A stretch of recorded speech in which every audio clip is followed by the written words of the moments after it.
Welcome to the Cyber Business Podcast, where we feature top founders and entrepreneurs and share their inspiring stories. Now, let's get started with the show.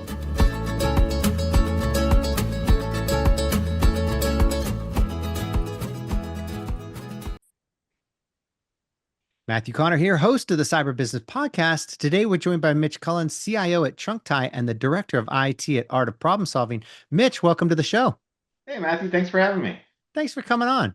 Before we get too far in, a quick word from our sponsors. This episode is brought to you by cyberlinks.com. That's cyberlynx.com. Do you know if a hacker's in your system? Most people and most companies don't until it's too late and the hacker's already done damage. A hacker's job is to bypass your security, so companies need a way of knowing when someone's gotten past theirs. That's where Cyberlinks comes in.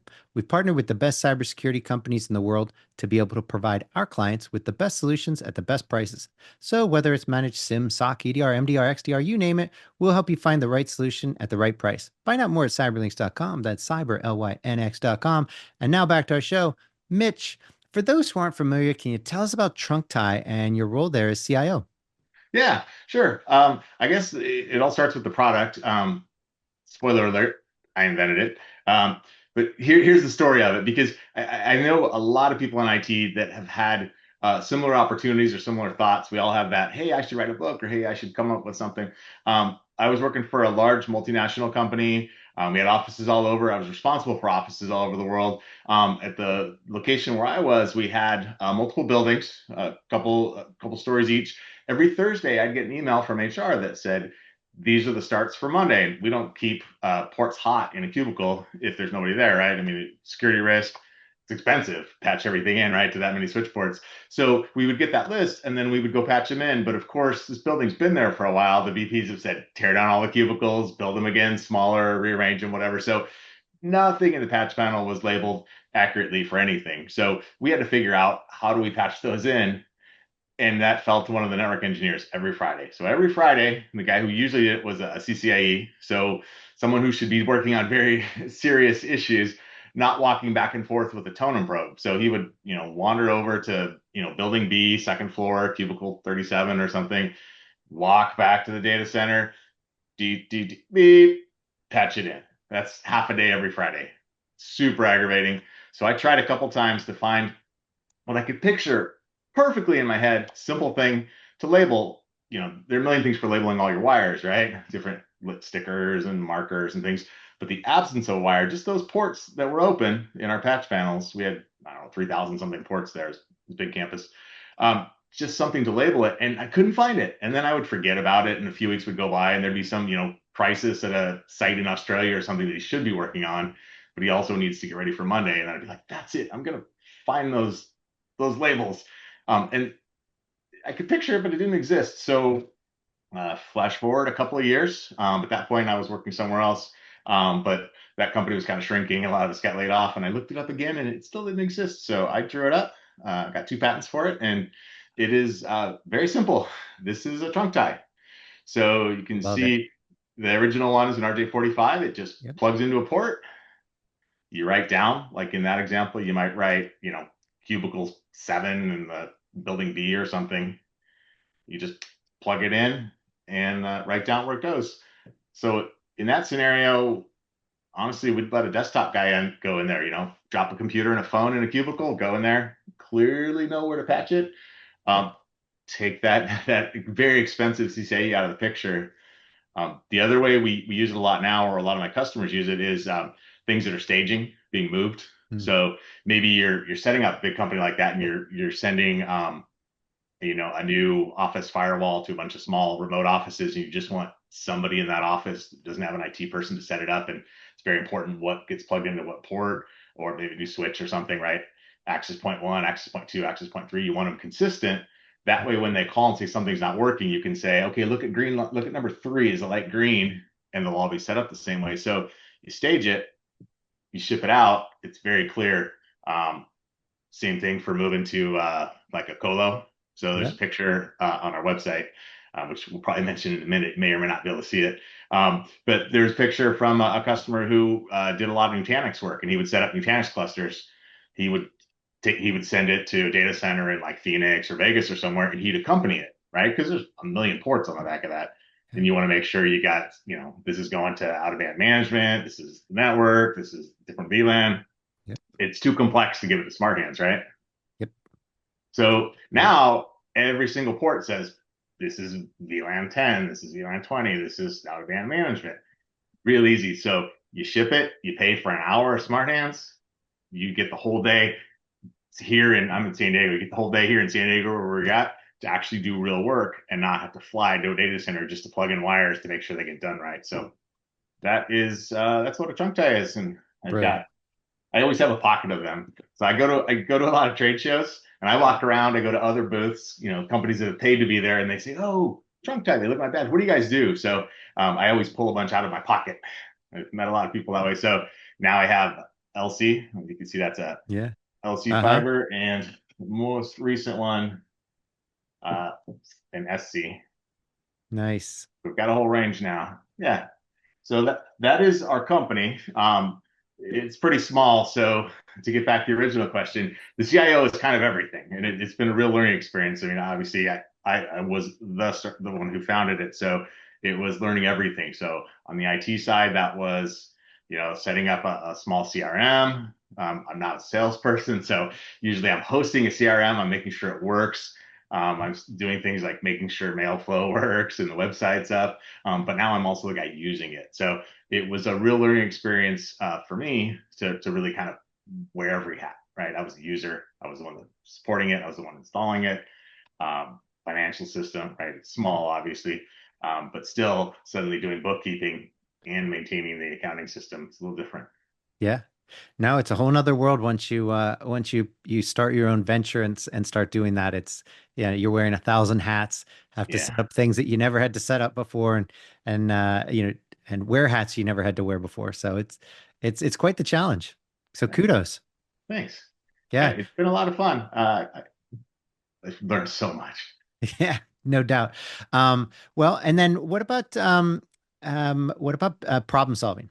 Like, Yeah. So, one thing about when you're a founder and your company's kind of getting off the ground, and also you never want to put all your eggs in one basket. I am still an IT guy, but just the IT guy. I'm the IT director for a company called Art of Problem Solving.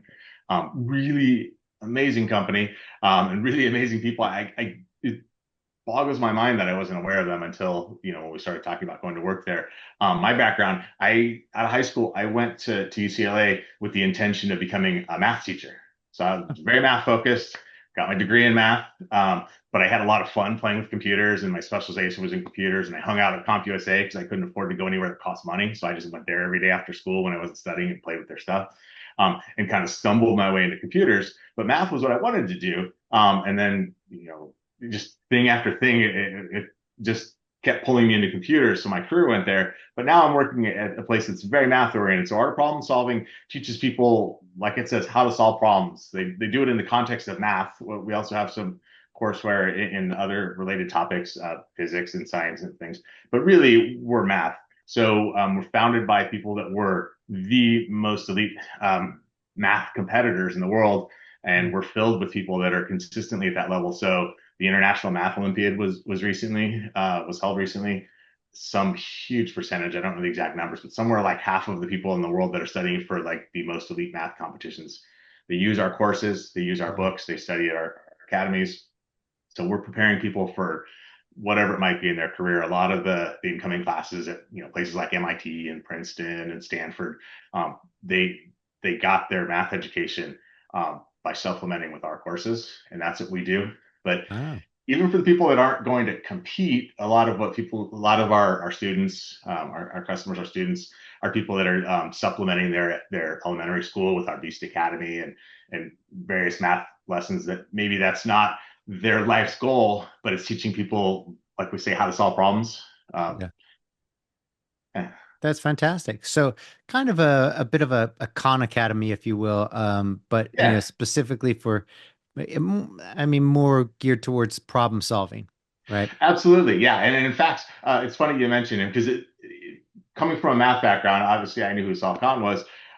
It's crazy that I didn't know Richard Ruxick, our founder, as well. One of the first videos I found when I started talking about interviewing was the two of them together, which Hmm.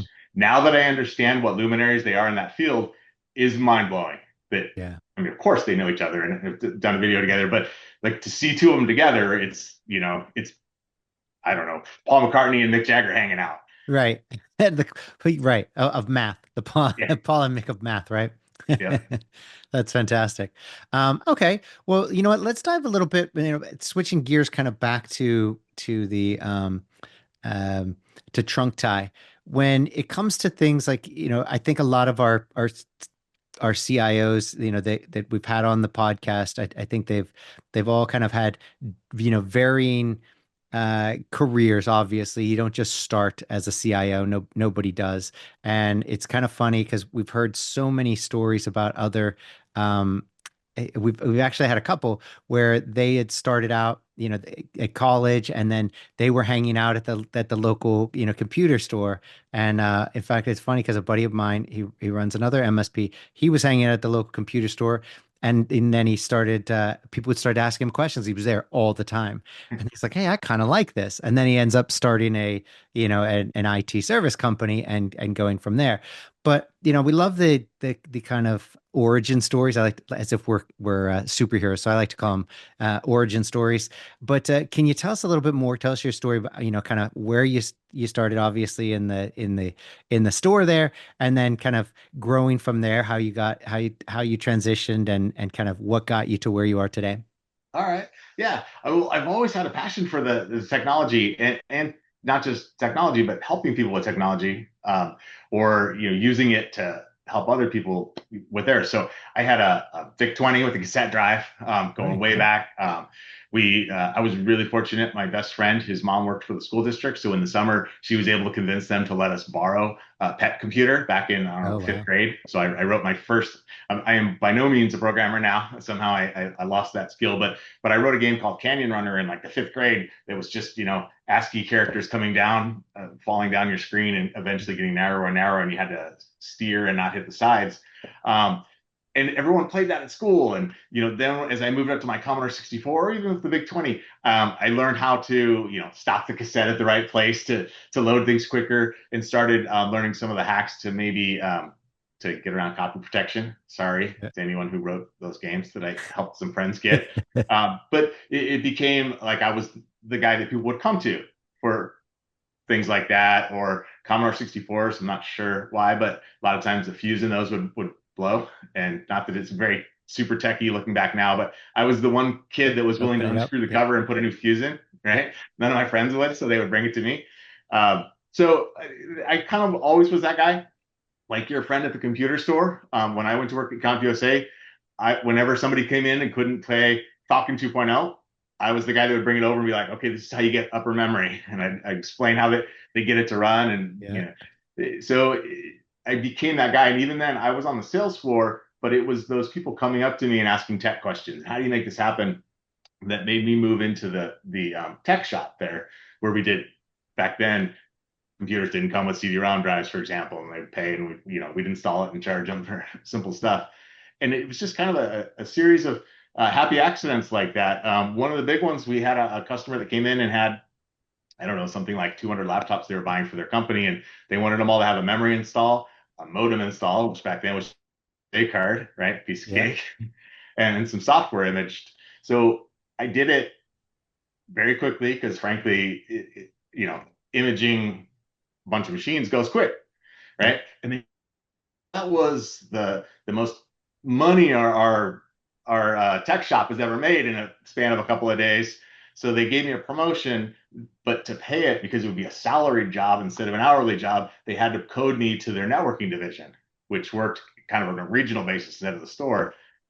And that meant that when I wasn't busy in the store, they would send me out on networking jobs. Hmm. So now, instead of being a guy in the software department, I've kind of accidentally become a networking engineer. So, at the Nice. same time, it always interested me. So it was right as, I think my first cert was probably A plus, like everybody. Mine was on DOS 3 and Macs. The Mac test right back then was just memorizing all the different ports. Yeah. If you knew all the different SCSI ports and everything, that was good enough to get an A plus. Yeah. But I started doing Novell, right? So back then it was Banyan Vines occasionally, CNE3, CNE4.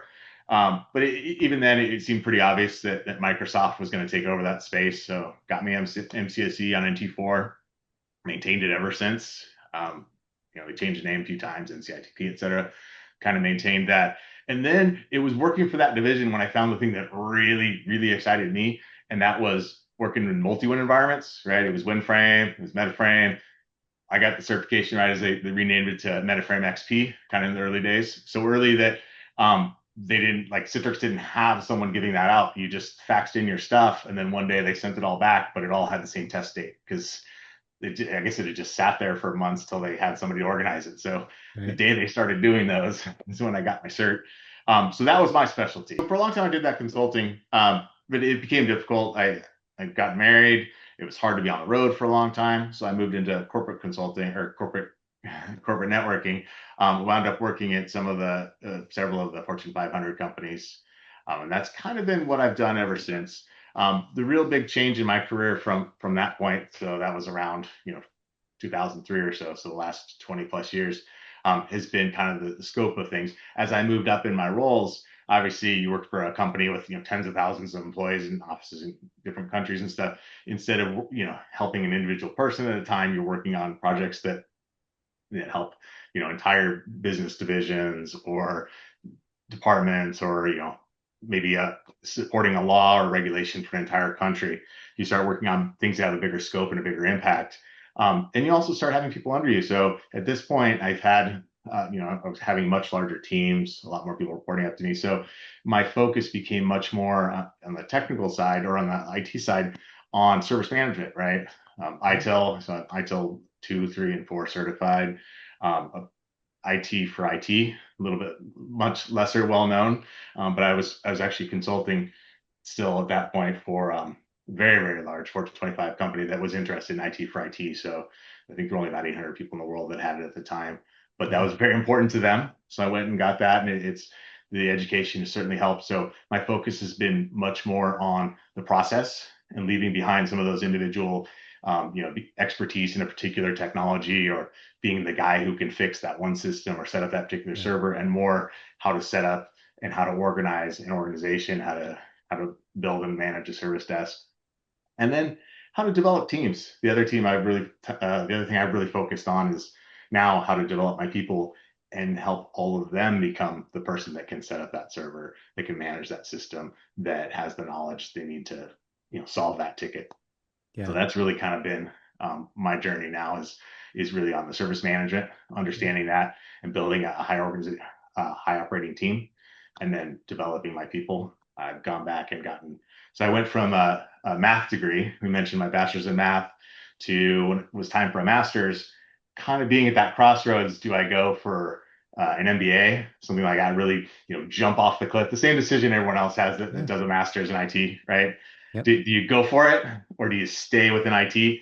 And I kind of chickened out, sort of took the middle road, got my master's in IT leadership. So it kind of, right? Split the A lot of, a difference. lot of tech courses still. Yep. Yeah. And then I finally realized that at this point, people are my passion. I usually leading much larger teams, organizations, multi-tiered. And really what mattered was helping all of them to get where they need to be in their Yeah. careers. So my doctorate is in organizational development and leadership. Fantastic. So I think a lot of people in tech tend to, well, we tend to get into technology because we have a passion for it. We like it. We're drawn to it, and that tends to draw a certain kind of person, right, or people, right? A general kind of, at least if nothing else, people who love the technology. And so it's interesting, how not everybody is really built for, or changes or develops into the person who wants to be in management. And so I'm kind of curious, what was that like for you? Is it something where you think it just fit you naturally, or that it was something that came with age, or it was something you always had, a mentor? How did that work for you? And I Yeah. got follow-up questions for that. So go Yeah, ahead. great question. I think for me, it scratched an itch that I had been letting lie dormant for a long time, right? I had been a sole contributor. Well, especially when I was consulting, I would fly into somewhere and I would say, okay, we're going to build these, and I would build it. right? Um, but remember, I went to school to be a math teacher. I wanted to teach people. I wanted to learn something and then share it. Um, that's what I get to do now. Sometimes I get to teach it. Sometimes I get to just facilitate other people. So it's very important to me, like with my staff, making sure that they have time for education, that they find a way to get to work on the things that interest them and lead toward where they want to go. Nice. So I'm going to take a wild stab in the dark and assume that your leadership style is more in the on the kind of the education and mentoring side of things and helping, educate and grow people. Absolutely. Yeah. Yeah. And I see people around me that take that same strategy, and I see people that have a real struggle with it. Yeah. I think the hardest thing for some people, the thing that I really enjoy is letting go. I manage with a lot of autonomy. I have very high standards. Like I said, I've worked for some of the biggest companies in the world. Not that they're all perfect, but I've seen things done to very stringent standards. I've worked for a lot of companies with high regulations, DoD, a lot of FDA regulations, things like that, where there's a very high level of expectation. So I apply those to my teams, but they often go off and it's kind of like nowadays working with AI and stuff. I tell it what I want, but the way it gets there sometimes boggles my mind, and sometimes the solution is very creative. I never would have thought of it. Yep. Definitely not how I would have done it in some cases, but it as long as it solves the problem, I'm always good with that. And I see sometimes people have an issue with it not being done their way. I am I'm always impressed and amazed when my team, I can give them a challenge. I set them free. I say, come back to me. I don't just let them loose and leave them hanging. I'm always a resource. We saw that yesterday in the office. There were a couple of different incidents happening, and my team was working on it. But I would drop in, like, have you looked at this? Are you aware of this? And we kind of had a conversation, and I hopefully gave them exactly the minimal amount of support they needed to discover it on their own. Yeah. And that is very much my style. Yeah, no, I think that's great. And I think you're right. It's always surprising to me how many people really struggle with letting go. And for me, it just doesn't make sense to be that sort of micromanager. Um, and I think at the end of the day, it's about achieving the results, right? Meeting the KPIs, and succeeding in whatever the mission was, whatever the task was. Great. However you got there, fantastic. That's, I don't really care how you get there as long as you accomplish the goal and, meet the KPIs, whatever it is. And it's always fascinating how many, people and, whether they're running a small business or a larger business, where they are in that, so many people struggle with that. They want to, I think, one of the things I find really interesting is how many people struggle with the working from home versus at the office. And I think it ties into that level of control, because everybody I've ever talked to who was, for coming in the office, they really didn't trust their people that much. And they felt that they had to have them right there if they were going to get the work done, if they were going to do anything. Otherwise, they'd be off doing whatever. I don't care what people are doing as long as they meet the objectives, solve the problems, meet the KPIs, then golden. If it took you 2 minutes and I expected it to take 40 hours, I don't care what you do with the rest of that week. You want to watch movies, you want to play video games? Why do I care? I'm I not, I'm not paying for 100% agree. time, I'm paying for results, right? And so Yep. it's really funny. So I'm curious, you have that, is that kind of how you feel about it? Is that similar? That is absolutely how I feel about it. Your business, whatever it might be, your business is trying to achieve a goal. Uh, and I doubt that you get paid by how many hours your people sit in the office, right? That's right. It's by them getting the work done. If they get the work done quick and it's done right and it meets my standards, they did what I paid them for. And if it turns out that I decided that that job is worth that much money and it only takes 10 hours, well, that's on me. But I said that much money is worth that much deliverable, whatever it might be. And if they're Yeah. hitting it, that was what I wanted. Why Yeah. would you be why can anyone be unhappy with getting what you wanted for it just because the person didn't take more time to do it? Yep. Well, I think another part is it's hard to take your ego out of things. And so for a lot of people, it's that I think that my way or the highway mentality is largely ego driven, that they're the smartest, they're the best. And honestly, if you're the smartest person in the room, well, you've done something wrong, Yeah, right? You're hiring the wrong people. Why are you hiring people below it? You have this insecurity that you need to, lord over your underlings and command them from Mount Olympus. It doesn't make sense to me, right? I want everybody to be smarter, better, and faster than me. That's why they're there. If I'm the smartest, best, and fastest, what do I need them for, right? yeah, and that may be a little part of the reason why I've worked hard on moving up in management too, because as a contributor, my team can or my work can only be as good as I can do. But if I can hire people even better than me, Yeah. and I always make sure they are, um, how much better will that work be done, right? It was Yep. limited by my limited skills, and if I hire somebody better and manage them, it's going to be done even better. It's funny. This is podcast number 2 in a row, and I'm going to make a crazy transition here. But this is the second podcast in a row where the VIC-20 and Commodore 64 were mentioned, and I can't help but wonder just how many people who had any sort of interaction with the VIC-20 and Commodore 64 back in the day, went into tech. I Yeah, think it's a disproportionately large number of people versus compare that to like how many people who touch an iPhone go into, well, kids growing up with iPhones, that's everybody, right? But yeah, back then it was so transformative. That was, whole new world, video games right there at home. yeah, and Nuts. you can make your own. Make your own. It was Who funny knows? because That part of it might come back. right? I think so. It's funny because that's how I got into tech and programming as well. Was the old VIC-20, then Commodore 64, then an IBM 8088, and getting to you know booting into you got basic, so you learn Yeah, basic, and now you could do something, right? And so yeah, same deal. Started creating all kinds of programs, and it was a lot of fun. But I'm curious your take on that.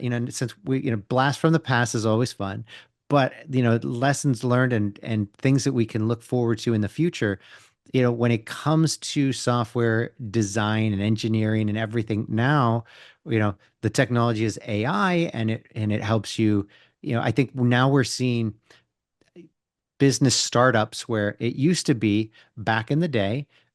You go back to the Rockefeller days, you could have an idea and execute on it, and you didn't need some sort of technical expert to kind of build your business. And then, and that was, I mean, plus minus on some of them, right? I mean, you look at I mean, even Henry Ford, he was right there. I mean, you could do it. But then once you got into the dot-com era, as we're in technology, it became a lot different. You couldn't come up with an idea for an app or something internet based without having to have a founder and then the technical expert as well. And I think AI is changing that to where now we're going to see people coming up with ideas, developing them and executing them all without having to have that sort of technical, co-founder. And I'm kind of curious your take on that, because we're old enough to have lived through yeah. this and seen a lot of this stuff. So, what are your thoughts? It's interesting. You and I think very much alike. I think. Um, I think really AI has really changed things already, and it's only going to change it more. It, you're right. It got to a point where you had to be an expert at things. I Yep. mean, even we talked about me trying to learn all of these things to start my company. There are things I just couldn't do. I'm not a web developer. I hired someone.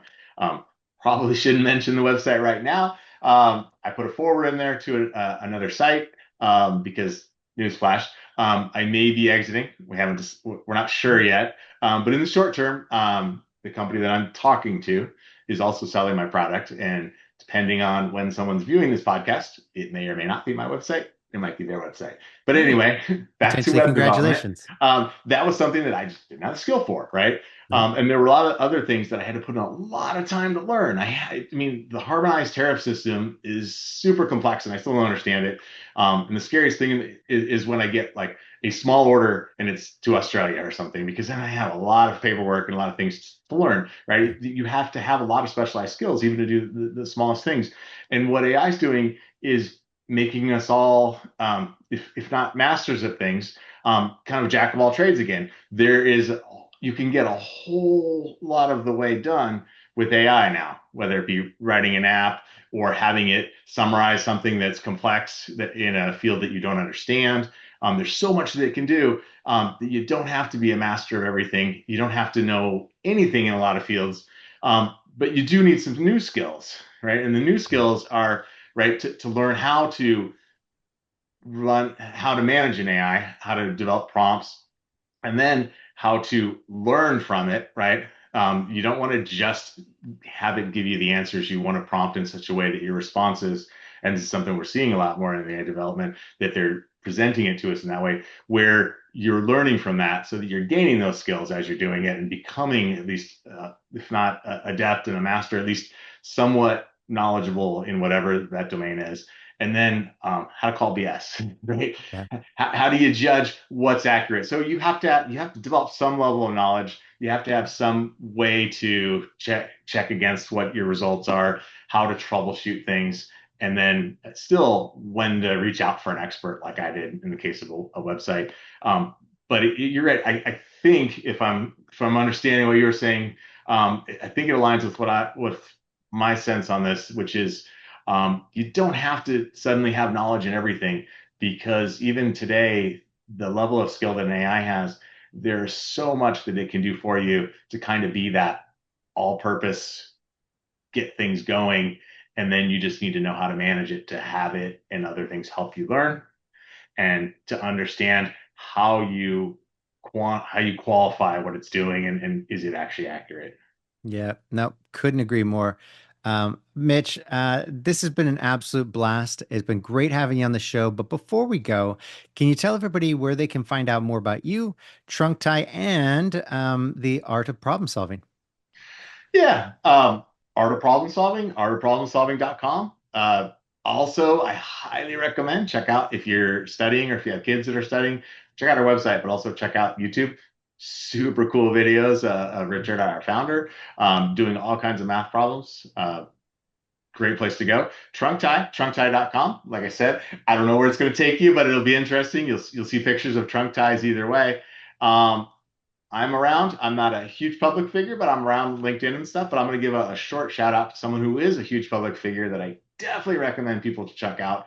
And that is Anthony Cullins. That's Anthony Cullins, just like mine. My nephew, who is an unbelievable musician. And here in San Diego, he is currently here in 2025. He's the artist of the year. He's the reigning artist of the year. And he was the blues artist of the year the last 2 years. So if I'm going to hype anybody who's someone who has a public presence, not me, check out Anthony on YouTube, Apple, all of those. He's unbelievable. If you could see more of my poster collection, there's a poster of his over there, but it's just outside of reach. But I promise he's amazing. That's awesome. Well, we'll definitely link to him in the show notes so people can easily find him. And we'll go from there. And Mitch, until next time. Hey, Matthew, it was great talking to you.